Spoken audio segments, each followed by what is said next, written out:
ہم صرف سکون لینا چاہتے ہیں اور لینے والے بننا چاہتے ہیں کہ دوسرا فریق ہمارے لیے سکون بن جائے.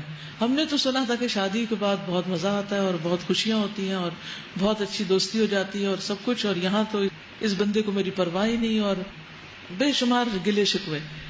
لیکن ہم یہ نہیں سوچتے کہ شادی کے اس رشتے میں بننے کے بعد ہمارے اوپر کیا فرض عائد ہوا, ہمیں کیا ذمہ داری دی گئی. رسول اللہ صلی اللہ علیہ وسلم نے ایک اچھی بیوی کی جو صفات بیان کی ہے وہ ہم میں سے کتنی عورتوں کے اندر ہیں. نبی صلی اللہ علیہ وسلم نے فرمایا, کیا میں تمہیں تمہاری ان عورتوں کی خبر نہ دوں جو جنت میں ہوں گی, جنت میں جانے والی عورتیں.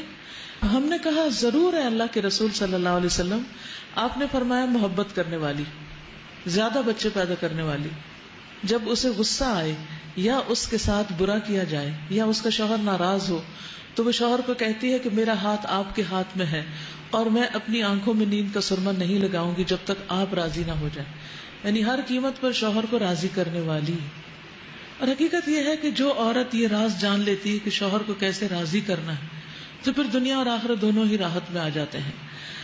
رسول اللہ صلی اللہ علیہ وسلم نے فرمایا, تمہاری بہترین بیویاں وہ ہیں جو محبت کرنے والی, زیادہ بچے پیدا کرنے والی, ہم نوائی کرنے والی یعنی ہاں میں ہاں ملانے والی, ہر بات میں تنقید نہیں, اور ہمدردی کرنے والی ہوں, بشرطے کہ وہ اللہ سے ڈرنے والی, یعنی دل میں اللہ کا ڈر ہو اور اللہ کی خاطر ہی صبر کر کے یہ ساری قربانیاں کرنے والی ہوں. تو جس عورت کے اندر یہ کوالٹیز ہوتی ہیں پھر اس کا شوہر آخر ہار ہی جاتا ہے اپنی ضد سے اور اپنے ظلم و ستم سے, اور گھر کی فضا محبت کی فضا بن جاتی ہے.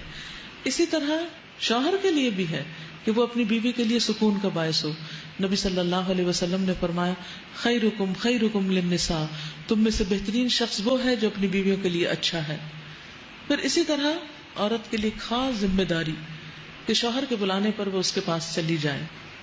رسول اللہ صلی اللہ علیہ وسلم نے فرمایا, اس ذات کی قسم جس کے ہاتھ میں میری جان ہے, جب کوئی شخص اپنی بیوی کو بستر پر بلائے اور بیوی انکار کر دے تو وہ ذات جو آسمانوں میں ہے وہ ناراض رہتی ہے حتیٰ کہ اس کا شوہر اس سے راضی ہو جائے.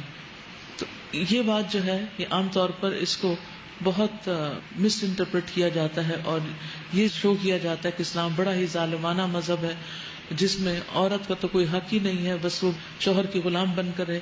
نہیں, اللہ سبحانہ وتعالیٰ نے شوہر کے مزاج کو جانتے ہوئے کہ اس کے اندر جس قسم کی آگ ہے اگر وہ ٹھنڈی نہ ہو تو بہت سے فتنے فساد پھیلائے گی, اس لیے عورت کو یہ حکم دیا کہ وہ اپنے شوہر کی اطاعت کرے اس معاملے میں, اور اگر وہ نہیں کرے گی تو گناہگار ہوگی.